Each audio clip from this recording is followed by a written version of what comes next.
Kamusta pong muli mga katambay? Si Kamanong po sa Tambayang Makabayan. Ah, ito po, meron po tayo ulit pag-uusapan mga katambay dito po sa ating munting channel. Ito po, sa Davao po, meron pong gaganapin po okasyon o pagdiriwang ng Davao. Kaya po ang mga kapulisan po sa Davao ay binalaan po ang mga turista na dadalo po o pupunta ng Davao City at sinabi po nila ang mga kanilang bawal sa syudad dahil alam naman natin ang Davao talagang istrikto lalo sa kanilang lugar at ang mga tao ron ay sumusunod sa batas. At siyempre, ang buong Pilipinas, lalo naman, hindi naman po lahat ng syudad katulad ng Davao, ang mga kababayan natin, di ba? Marami rin tayong kababayan na pasaway, di ba? Na hindi katulad sa Davao na nasanay sila na sumunod lalo na sa batas, di ba? Kaya pakinggan po natin ang pahayag ng mga otoridad sa Davao City, mga katambay. Ito po, pakinggan po natin. Nagsimula na ang pagdiriwang ng Araw ng Davao noong Biyernes, March 1 at tatagal hanggang sa March 17. Ayon sa Davao City Police Office, inaasahan ang pagbisita ng maraming local at foreign tourists sa lungsod para dumalo sa okasyon. Maigpit na pinaalalahanan ng mga ito na alamin ang mga ipinagbabawal na bagay habang nasa Davao City upang makaiwas sa abala at multa.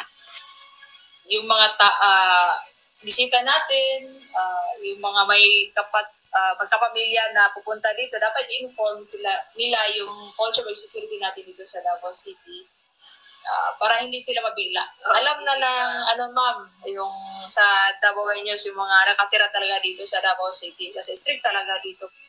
Kabilang sa mga ipinagbabawal sa events area ang pagdadala ng backpack, patalim, baril, laser lights at colored water bottle.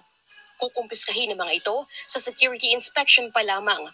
Pinapaubad din ang mga suot na jacket, mask o sunglasses. Sa pampublikong lugar, bawal ang paninigarilyo, pag-inom ng mga nakalalasing na inumin at pagkalat ng basura. Bawal din na magpalipad ng drone maliban sa may mga security clearance. Mas mainam din kung wag nang magsasama ng mga maliliit na bata o sanggol. Sa mga mahihilig naman maglakad, gumamit ng pedestrian lane kapag tatawid ng kalsada para makaiwas sa disgrasya. Kahit mayroon hindi tayo naka-receive na any threat for the security dito sa Davao City, dapat bawat isa sa atin is nagbabantay sa paligid nila. Hindi natin iasa lahat sa safety and security clusters, yung yung safety and security, dapat bawat isa dapat nagbabantay sa sarili nila para wala talagang spot na yung natin mapag-celebrate ng araw ng Davao. 8,000 security personnel at mga pulis ang ipinakalat para mapanatili ang peace and order sa buong okasyon. Ang mga ito ay magbabantay sa mga festival sites upang maiwasan ng kaguluhan, pickpocketing at pananabutay sa pagdiriwang. Magsasagawa rin sila ng random checkpoint at foot patrol. Yung U-box, mga kargamento nila, at the same time, yung mga papeles po nila ma'am para masigurado talaga na yung mga tao nagpa-follow sa ating rules and regulations sa traffic laws. Ito po yung purpose ng checkpoint natin ma'am para ma-preempt yung mga kontrabando na mapasok dito sa City of Davao po ma'am. Ay, October Last year? 5 last year. Pero alam niyo na expire, sir. Yeah. So, bakit nag-drive pa rin kayo, sir? May undercall kasi ma'am, pinunta ko sa LTO. Ngayon sana. Muli namang pinapalalahanan ni Mayor Sebastian Duterte ang mga taga Davao na mag-ingat sa mga drug addict at kriminal na posibleng samantalahin ang okasyon upang makapagkasik ng gulo. Lalaine Moreno, Ayan po. Hataw sa Balita Ngayon. Nakita po natin ang lungsod ng Davao kung gaano ka istrikto. Talaga pati ang mga kababayan po doon sa Davao, yung mga taga roon po, talaga sumusunod sa batas. Nakita niyo po mga katambay. Talagang yung pedestrian, talaga nagagamit. Di ba? Talagang ang mga tao sumusunod sa tamang tawiran. Di ba? Isang disiplina po yun eh. At yun po, sa pangunguna po ng leader, yung leader po, di ba? Kung ang leader talaga may political will at gustong pagandahin ng kanyang bayan dahil siya ay ama ng bayan, di ba? Ganyan po mangyayari ganyan po mangyayari sa isang syudad, sa isang city, katulad po ng Davao. Dahil alam naman po natin ang mga Duterte talagang disiplinado, di ba? Lalo sa mga kriminal, di ba? Sa mga addiction, ayaw na ayaw po nila yan. Kaya yung mga gagawa po ng masama, mag-ingat-ingat po kayo. Hindi po kayo para sa Davao, mga kababayan. Huwag na po kayong mamasyal dyan. At huwag na po kayong dumalo sa pagdiriwang ng Davao. At yun po, yung mga bawal naman po, sinabi po sa balita, di po ba? Yung mga bagpak natin, siyempre, bawal yan. Siyempre, yung battle na may lamang may mga kulay-kulay, baka nga naman pasabog yan, di ba? Inukumpis ka yan, di ba? At siyempre, mga patalim, talagang bawal yan. Barel, yun ang kagandahan sa Davao. Pag papasok ka ng Davao, antimano, yung mga checkpoint, di ba? Talagang security. Alam naman natin ang Davao, ang history ng Davao, di po ba? Noong mga panahon ni Pangulong Duterte, kahit wala pa siya, talagang magulo. Magulo ang Davao. Napakaraming turismo, di ba? Mga kaliwang grupo, mga NPA na pinagdanasan ng Davao. Talagang napakagulo.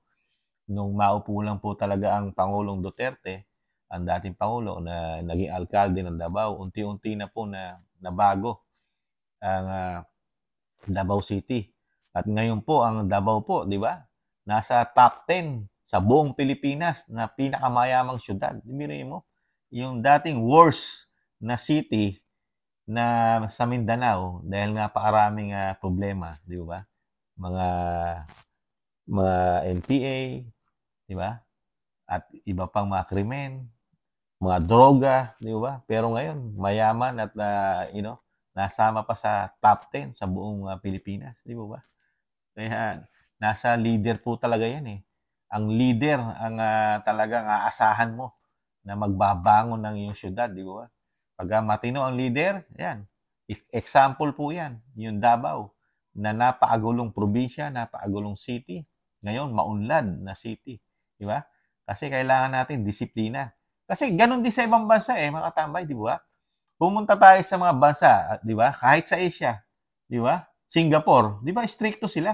Bawal magkalat, di ba? Kahit yung wrapper lang ng candy, di ba? Bawal mo itapon yun, di ba? May penalty yun. Baka may kulong pa. Lalo sigarilyo, di ba? Yung upos. Saka yung pinaka-filter ng sigarilyo, di ba? Bawal yun. Kaya pinatutupad din sa Davao, di ba? Pero sa Davao naman, mayroong area na smoking area. Meron naman yung mga talagang hindi makapagpigil. Meron naman tinalaga ang Davao para do sa mga talagang addicted sa sigarilyo, di ba? Pero hindi sa mga crowded sa pampublikong area. Yun po ang tama di ba? Kaya ang mga Pilipino naman, magugulat tayo. Ang mga Pilipino, pag dinala mo sa mga ibang bansa, mga tambay, sumusunod Sumusunod sa batas ang mga Pilipino pag nasa abroad. Bakit pagdating sa Pilipinas, ang mga Pilipino titigas ng ulo? Di ba? For example, may tawiran na. Yung tawiran, hindi ginagamit, di ba? Tumatawid pa rin sa hindi tawiran.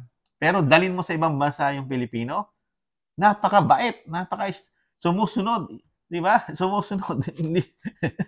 hindi ka tulad pag nasa Pilipinas, di ba? Ganyan ang Pilipino lalo sa driving sa Pilipinas. Pagka nagmamaneho mga Pilipino, di ba? Parang snake driver, di ba? Singitan na singitan.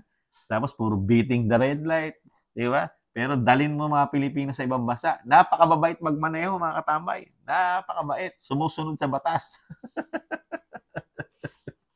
Ay, nako. Kaya po mga katambay, nakakatuwa po ang nangyayari sa Davao, di ba? Dahil sa mga nanunungkulan, sa mga Duterte. At nakikita po natin mga katambay, ang talagang mga Duterte, ang kanilang liderato, magmula sa ama hanggang sa anak, talagang may mga political will at pagmamahal sa bayan at pagmamahal sa mga kababayan, lalo sa mga kababayan nila sa Davao. Di ba? Naranasan natin yan. Nung maging presidente si dating Pangulong Duterte, nakita nyo naman po ang laki ng impact pagbabago ng ating bansa.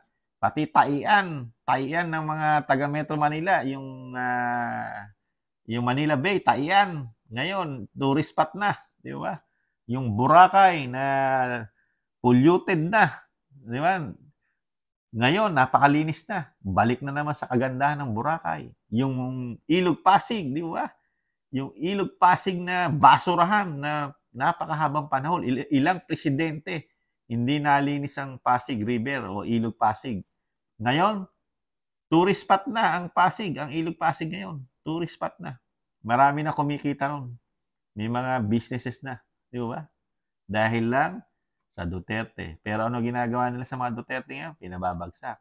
Nagsama-sama sila ngayon, di ba? Politiko, media, mga kaliwang grupo, di ba? At yung sinasabi nilang nasa pwesto, sama-sama para pabagsakin di umano daw mga Duterte para hindi na makabalik sa pwesto. Pero tayong mga Pilipino, alam natin na nagawa ng mga Duterte, kaya tayo magsasaysay, di ba? Mga Pilipino magsasaysay diyan eh. Sila ang boboto. Hindi naman kaya ipanalo ng media, politiko at makakaliwang grupo. Karamihan pa sa makakaliwang grupo hindi naman bumoboto 'yan, di ba, mga tambay? Kaya kahit ano gawin nila, ang Pilipino matatalino na. Matatalino na tayo. Nakikita na natin yung mga politikong gumagawa at may pagmamahal sa bayan. Hindi yung puro satsat, puro ngawa at puro waldas lang, di ba? Sa kabangyaman ang ginagawa. Alam natin yun, di ba mga katambay? Nakikita ng dalawang mata natin sa pang-araw-araw na ginagawa nila, di ba? Yun lang po ang aking komento. Siyempre, proud ako sa mga taga Davao at sa mga leader ng nasa Davao City. Talagang napakaganda ng Davao City. Talagang nahahanay na po sila sa mga world-class na city. Sa city. Talagang sa kalinisan, sa disiplina, at ang mga tao sumusunod sa batas. Yan ang napaka-importante ron. Muli po mga tambay, si Kamanong po. Sana po ang ating bansa ay maging katulad po. Lahat ng city ay katulad ng Davao. Disiplinado at sumusunod sa batas at may kalinisan. Di ba? Paalam po. Mahalin natin ating bansa. Ipaglaban natin. May pag-asa pang luminis at sumunod ang lahat ng Pilipino sa batas. Gumalang, di ba? Paalam, bye-bye. Ingatan nawa.